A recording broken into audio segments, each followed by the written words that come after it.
Това е частта, която аз винаги пропускам. И има хора, които идват в Lidl специално за ето тези неща. Така че сега ще ги разгледам, за да видя какви находки има. Това ми изглежда доста добро, между другото.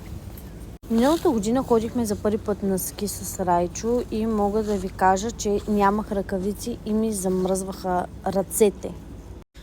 Не знам, но тези ръкавици сякаш са ми малки. Стягат ми. Не знам дали ръкавиците като цяло имат размер. Май това е размер, защото тук е 7, тук е 7,5.